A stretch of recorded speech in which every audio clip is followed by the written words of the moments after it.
how have you sort of come through the cramp and all that last night? How's the body feeling? Oh, the body's recovered really nicely. All well and good this morning. Legs feel good, the arms feel good, so I'm pretty ready to go. How's it feel the morning after, playing innings like that? That sort of sunk in just how special that was? Yeah, it's pretty cool. I guess you replay back memories of the day and the game that's just gone and try to take out from it what you can take to the next game. And for me, that it was the fact that my process was smooth and clear, and hopefully I can take that through the next one as well. You've mentioned your process a few times. How much of a process has it been getting to a point where you have a process you can trust at T20 international level?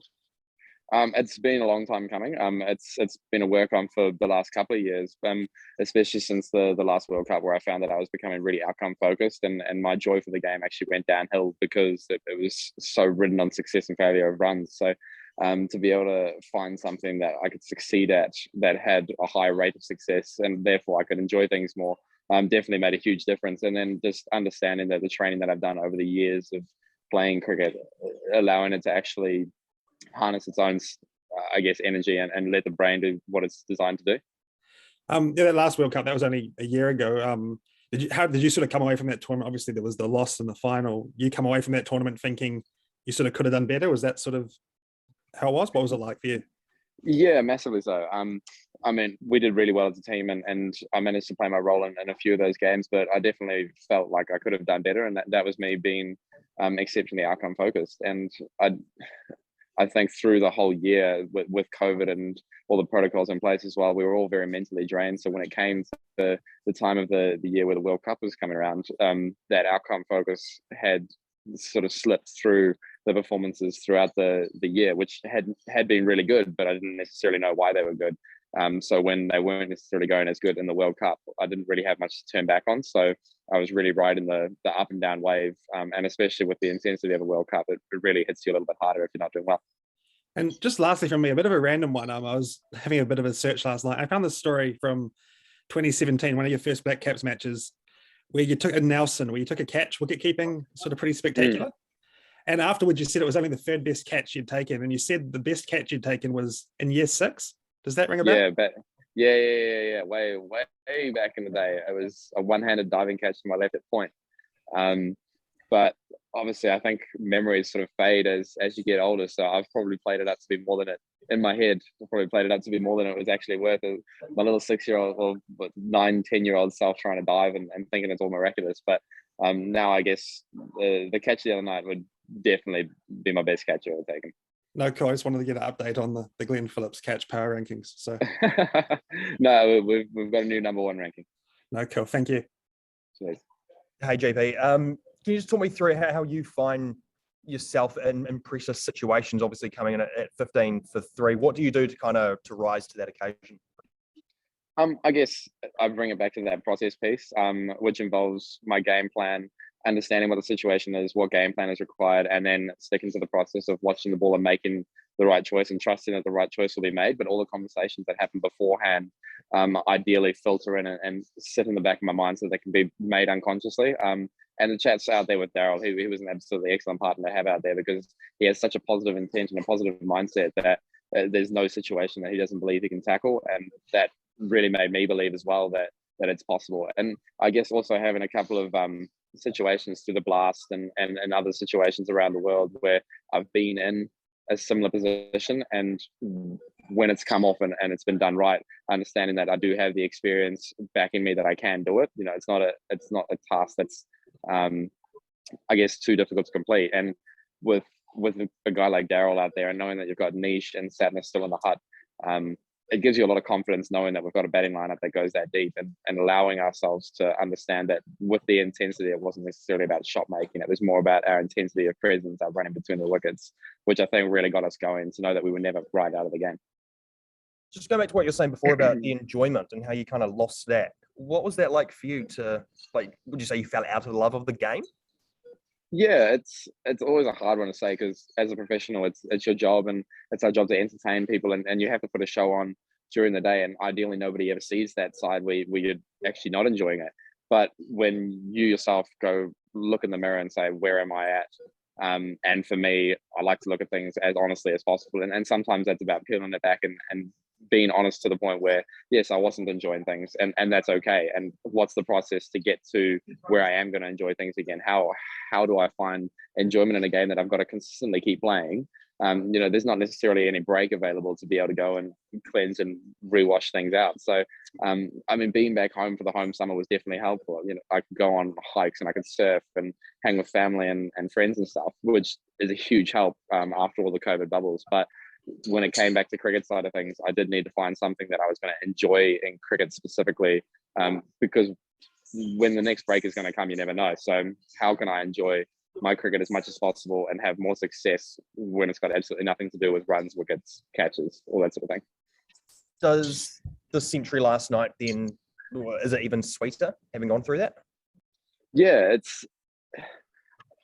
I take a lot of the process side of things from archery, where you've got a step-by-step process, and at the end of the day, where the target is or the number that you hit on the target is completely irrelevant. And I try to bring that back into cricket.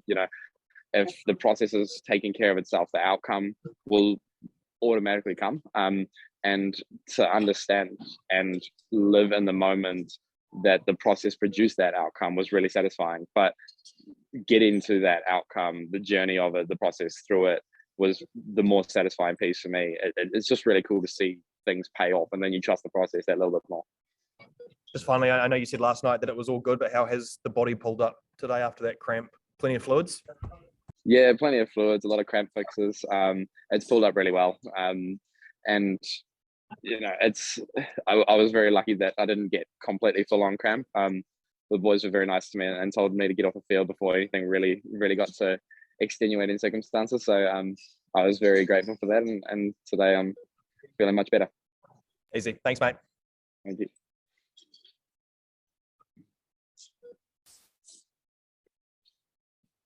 Reid, are you there? Would you like to go next, or someone from TVNZ?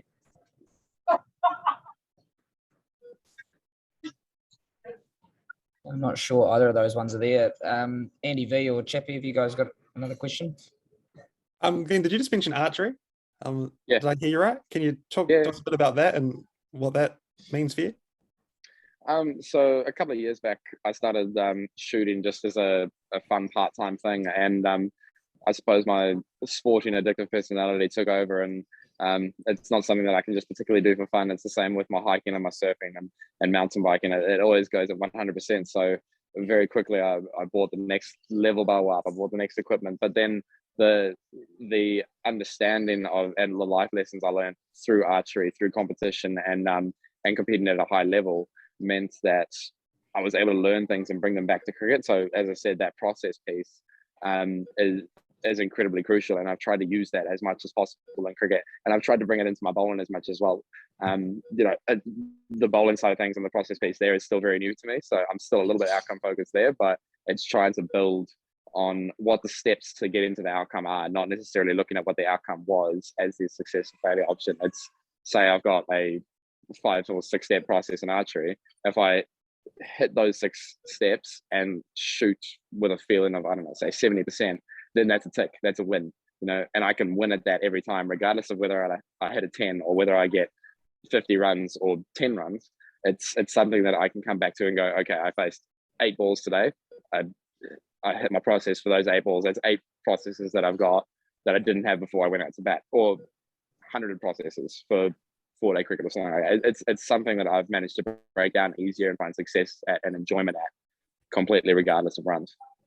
You talk about going at 100%. How have you sort of found, I guess, you're very lively, you're energetic, like we were talking about last night, you're talking to yourself out loud.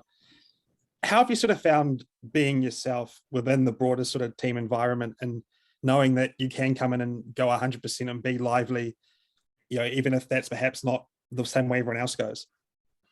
We've got such an amazing team environment, and I think that produces the confidence to go out and be ourselves. Bolty, with the way he does things extravagantly, and the way Timmy is, all the way down to where Finn, being a new player in the team, is able to just go out there and be exactly who he is. And I think that's a culture we've really worked hard on getting in the last couple of years, which I think produces the best cricket out of players. If you can trust someone and believe in them and allow them to be themselves as a person, the chances of them being able to be themselves as a player go up through the roof. So I think that culture that we've built, that team first mentality, understanding that we all ride emotions differently and accepting that each person brings another piece to the table. So I guess that energy side and trying to do things at 100 or 120% is the side that I bring. And then, a guy like Devon and Kane, they bring a lot of calmness and thought process. And you can trust guys like that because if at one point, say, for example, my 120% isn't level-headed, Kane will be there to tell me, hey, like, let's just chill out. Let's look at the situation and be smart. Or, there's guys like me should come out and hit from ball one. We've all got our little quirks and things, and we all work well together, which is really cool. And I'll just ask one last one and then hand off. You clearly think a lot about the game, about all these sort of aspects. You've got a lot going on. How does this, where you are now, sort of compare to where you were in early 2017 when you first got that taste of international cricket? And just how aware of you of the fact that you're relatively on the younger side, especially in this current team, and you've got a lot of cricket sort of ahead of you? I think I probably thought a lot more when I was younger, thinking that in order to play international cricket, you had to think as much as Kane does, or to understand the way Sangakkara plays, you have to dig into those guys' brains, and some of the guys are actually on too high a level for probably what I can cope with. Everybody has their sort of capacity for what their brain can understand and absorb. And for me, over the years, I've had to try and find how complicated can I get and how simple do I need to get and at what point in time. So I guess when I go to training now, it's trying to understand that I can be as complicated and test my theories and work on whatever technique things that I've got to work on, but then also know that now I can come to the game and game time is game time. And that's where the process piece takes full charge, and what I've got in the game is what I've got. By the time I go back to training, that's where I've got to now work on things. And guys like Kane and Devon, they know that.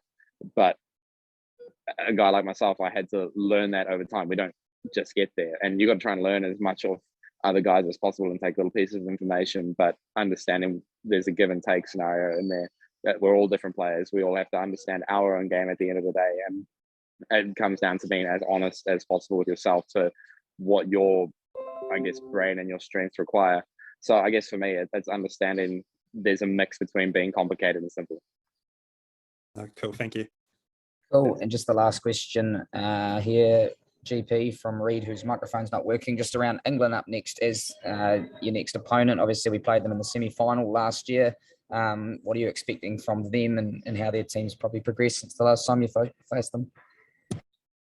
I definitely think the team is a massively formidable force to be reckoned with. So for us, it's about going out there and taking one ball at a time, seeing what situations we're in, and trying to do our best to win those situations. It was great to come out on the right side of the World Cup semi-final last year, and Daryl played an absolutely massive innings to set that up for us. But I guess going out there for this next game, they've been hurt by Ireland, and they're going to come out firing plenty of shots, but we're going to have to fire shots of our own, understand that we're going to have to put our best performances on the park and go out there and hopefully produce another performance. Cool. Well, thank you very much for your time, GP. Thanks everyone for jumping.